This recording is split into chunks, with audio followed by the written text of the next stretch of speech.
Going back to the video, the second part of the entire video game, the video guide to Olm Heart. So here, this is kind of a flashback of Saint X thinking about Jesus. You know, there's a religion pops up in the book. Drawing more Salem Alchemist witches from a coven. And that coven, a lot of them called Fifth Street Feminist coven. And here I have one drawn out here, a little Fifth Street Feminist tattoo. I try to. One of the things I like to do is make the hair on the women different. So you see a lot of different hairstyles on women. Here's another one. This woman that has some kind of power to cause the brain to explode. I'll get into that in a little bit, but it's a science fiction book, so that's one of the drawings of one of them. Another version of Saint X, kind of showing his agility. So he's kind of like a Spider-Man-ish character. You know, very agile in that form. Kind of a creeping, very agile creeping character. Another Salem Alchemist called Venison, like a deer. Sword master that one of the guys trains. Here we have Saint X's son, Jack Shackleton, in full armor, except without the helmet. And he has his thermal cloak taken off. You can see it on his arm. Like I said, a lot of the stuff I do as far as armor, I like to make them look like robots. I like the old robotic vintage look.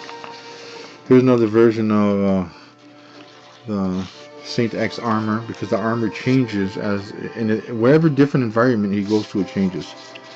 So because there's always, I mean, he looks always a certain, he has a certain look all the time. You know, the cowls, the biotic tail, the back spines, but they change and alter shape when he goes through different environments to better adapt.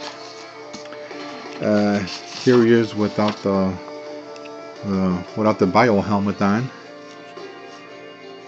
with a retractable sword that's retracted. And here's a good version of him with the full retractable chain sword. So he has a sword that, you know, that extends out like a chainsaw. I had that. I drew that. Maybe, you know, like I said, I did this in 1989 back then. So I even seen the video game Sudeki that had this in there. So I don't know, makes you think sometimes, you know.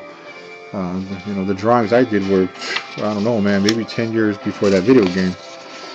Okay, so here's another character.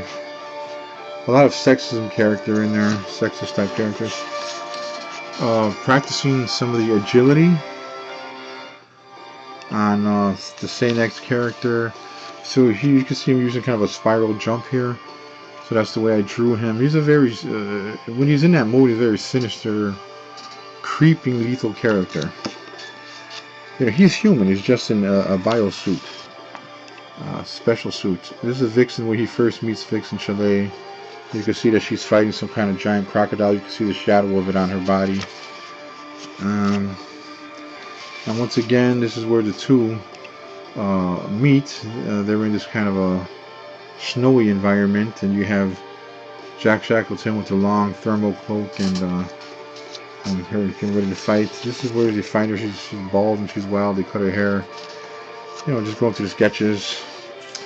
Another version of one of the Bionauts who went bad, who got turned into a drone by these creatures in Olm Heart. They're kind of zombie-ish creatures. Terra was a real creature that lived in the Devonian period or around that time. It was a gigantic sea scorpion. Sea scorpions are really cool. I wanted to bring some back for the Olm Heart universe, which I did there. This is kind of me just going back on what kind of personality the characters would have. This kind of a weird girl kind of thing. And here's a funny one. So I wanted to have a vicious dinosaur character that had feathers, but feathers that look like hair, you know? So I drew this character. It looks like he had almost like he has an afro there, or a jerry curl, but those are feathers. So there's feathers on his back and feathers on his head. So this is a very strange, like a Neoraptor. That's what I call it. I call it a Neoraptor. So birds turn back into, some birds turn back into dinosaurs in this 375 million year world, future world. This is what orangutans turned into in the future, and I drew that out. So these are tribal creatures that are actually quite smart and have their own culture as well. That's in the book. More hybrid creatures from the so-called puddle. More nightmarish creatures from the puddle. The puddle is a phenomenon in the Olm Heart book that gene splices people through exposure. This is Rembrandt's, the character Rembrandt. This is his Bible suit, and he carries this candle. So this candle is a scented candle that repels certain predators that are in the forest. And here he's trying to catch these worms that are there for because they have a secretion that the people, the bionauts, make into weaponry. So he has a very, so that made a very strange looking armor on this guy. On Rembrandt's armor, I wanted to look very different than the knight's armor. Once again, another picture of Vixen Chalet with her 4 boobs, strange eyes, and sometimes when I draw characters, I kind of do like a 1960s hair once in a while, just to give some kind of weird, strange vintage vibe. Always good to change your hairstyles. Hairstyles do a lot when you do drawings. Here's one with a strange bunny helmet armor, bunny armor helmet. But she's stripped her undergarments there. Another character, these are characters, like I said, there's some kind of creature, these death-prone creatures that turn people. When they catch them, instead of keeping them as prisoners or slaves, they inject them with a venom, and with the cordyceps venom, and just like an ant that can control the ant with the cordyceps, they control people. But it turns them into these weird, dehydrated, decrepit zombie-like creatures here. And you can see them. So at one point they're in this like blimp type thing, this techno blimp, and you can see the drones are looking up at Jack Shackleton and so forth. And there's a swarm of them down there. These swarm of these drone zombies that these insects created. Here you can see me going back and forth on a Jack Saint X and Jack Shackleton concept art. As well as changing some of the weird hair. I wanted to have strange hair on Salem Alchemist witches. So I started doing a lot of strange hair on the Salem Alchemist witches. Fluffy hair, kind of ragged hair, those kind of things. So this is a character named Shasta. She's a big deal in the Olm Heart book because she's the guy who changes the main character's idea of what love is, and how love between people and animals and so forth is similar. In other words, they feel. They're not just creatures. They can feel and understand and empathize with each other, which is really what the whole book is about. Here is a neural suit. It's because the characters in Olm Heart have various armors and undergarments. So this is an undergarment called the biosuit, a neural biosuit. And once again, I have a character with that suit. Mosasaurs, man. I always like Mosasaurs. They use them in Jurassic Park. I've seen them in a lot of specials. I wanted to have, maybe monitored lizards evolve into Mosasaurs once again. So I drew that. Here's another character, another version of these.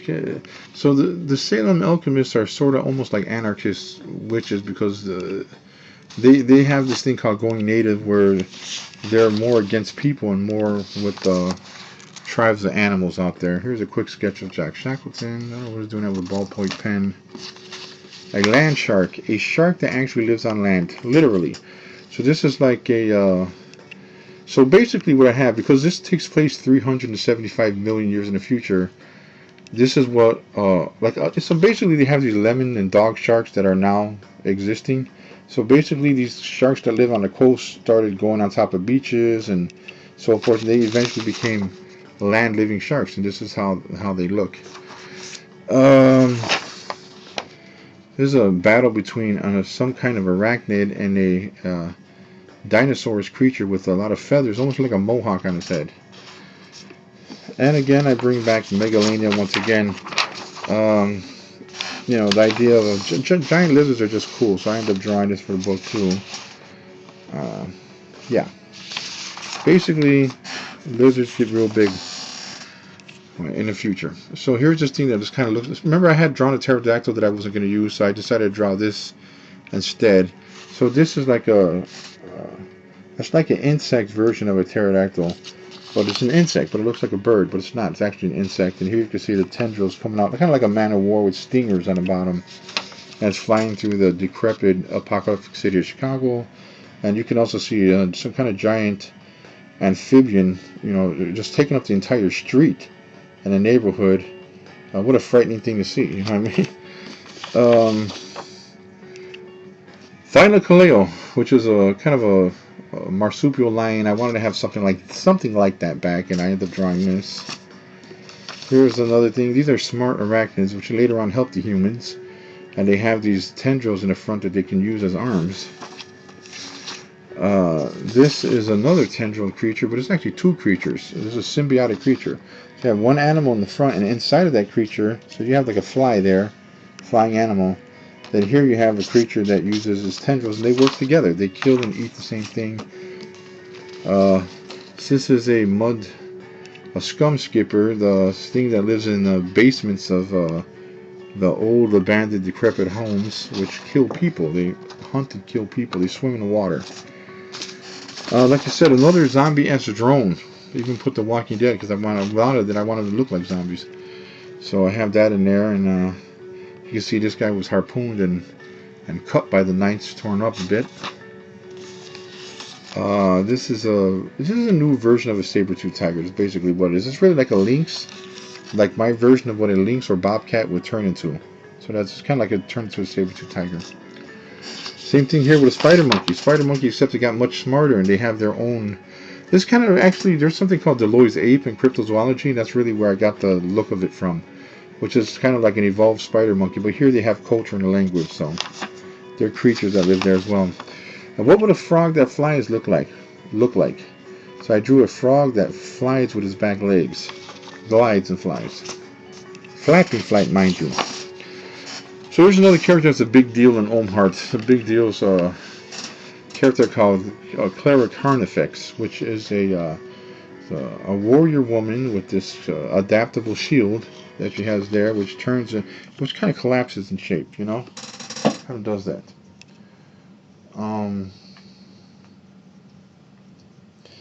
And what it is with her is she has this kind of parasitic thing with the eye. She could kind of well, I'm not going to get into it. I don't want to waste the plot of the book. I'm talking too much about that. But let me see. So this is another conjoined twin. As you can see, they share the same body. Now, there's a real woman. There's a real young woman that's born this way. As a matter of fact, I got the inspiration to draw this character. Flaxen and Domestica are based on this woman, who lives in real life, by the way. So you could Google her. She's a conjoined twin. So these are very agile kind of gymnast twins that are there. But she's actually, that's a real deal. You got to Google that, man. I'm not saying that. I'm very impressed by these people. So this is a version of an ape with the lizard, a giant megalania lizard there. So kind of just like a vision of what it would look like on, in a 350 million year future. So these things are kind of like hybrids again. Once again, when these animals go through the puddle, they turn into hybrids. So it's like a hybrid between an insect and a monkey. When I was drawing this was an ink version of an Armadillosuchus. I wanted to bring that something like it back, so I called him a pebbleback. So you can see the reason why I call him a pebbleback. Once again, these are the main guys. These are the main character, the main enemy in Olm Heart. These very smart, very tribal, terrestrial land-living killer whales. And you can see here there's some gigantic eagle-like things that are trying to attack their babies. You can see them running on the mud flats to protect their babies from this giant eagle things, and they're quite vicious creatures. They're enemies to humans. They hate humans.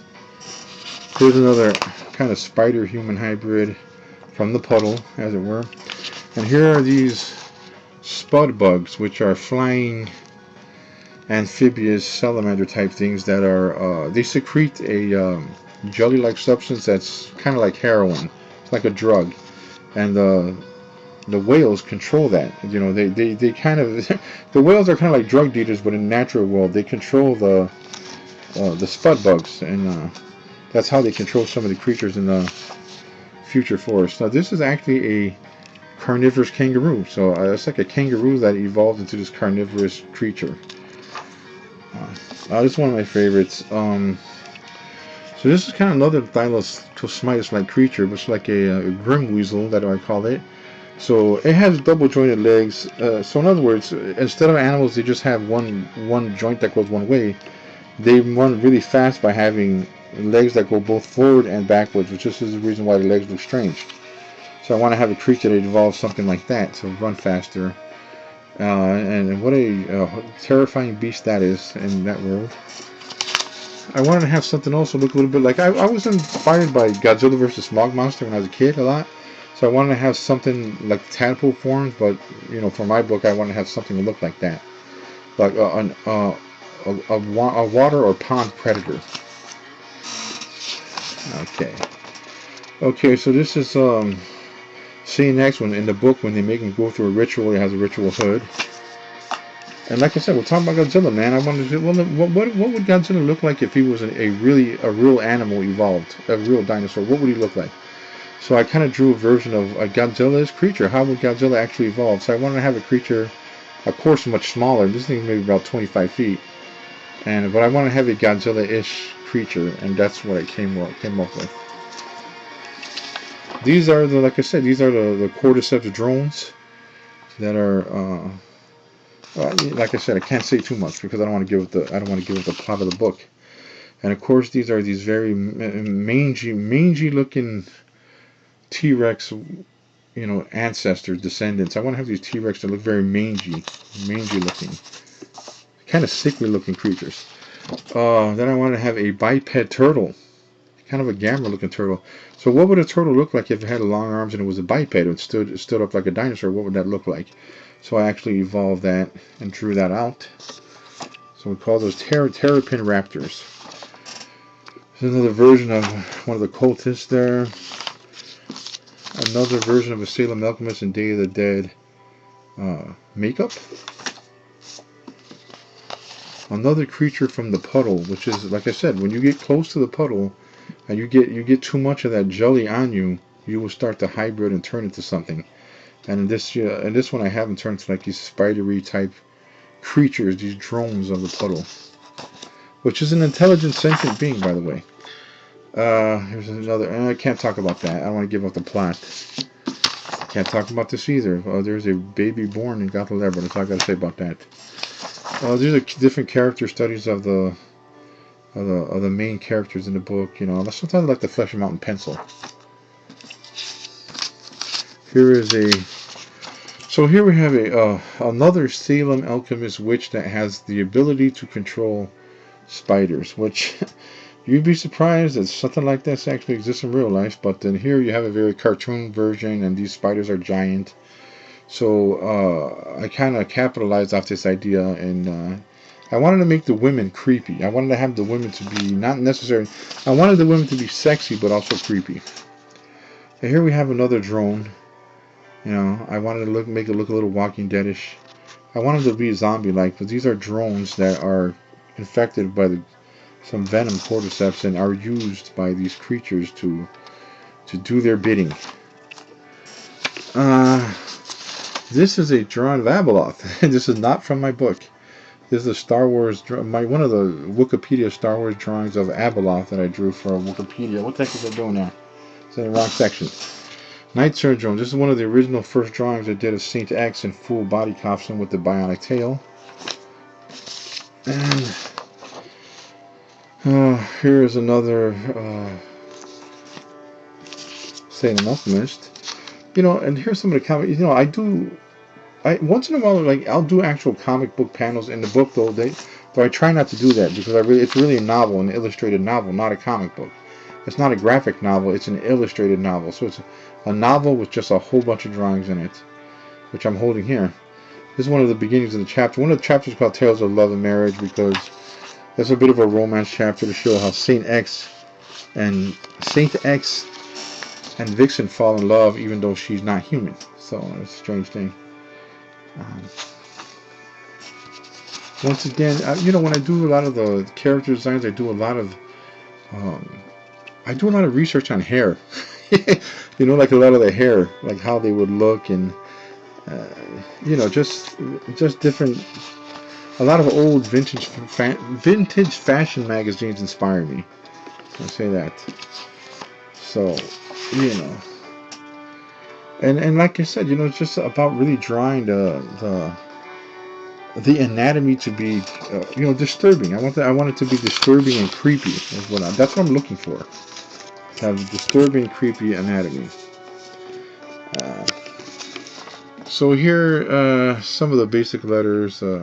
That's a ship. There kind of shows how they landed on there, and how they were transported through time and so forth. I can't get into that without giving away the plot. A lot of stuff I can't talk about. Once again, character studying pencils, and just going through this. When I start drawing, the women, like I said, one of the things about the women that I wanted to draw, because I didn't want to do women. One of the things you'll notice about me drawing women, is a lot of times I have them, they're almost androgynous. So a lot of the women I have purposely have kind of musculature and male features, as well as strange hair, gigantic curvy hair, and a lot of things that defy physics in some way. But I wanted the women to look a little scary. I did not want the women to look, like a lot of comic books were just sexy and welcoming. I wanted the women to appear frightening in the book, alluring.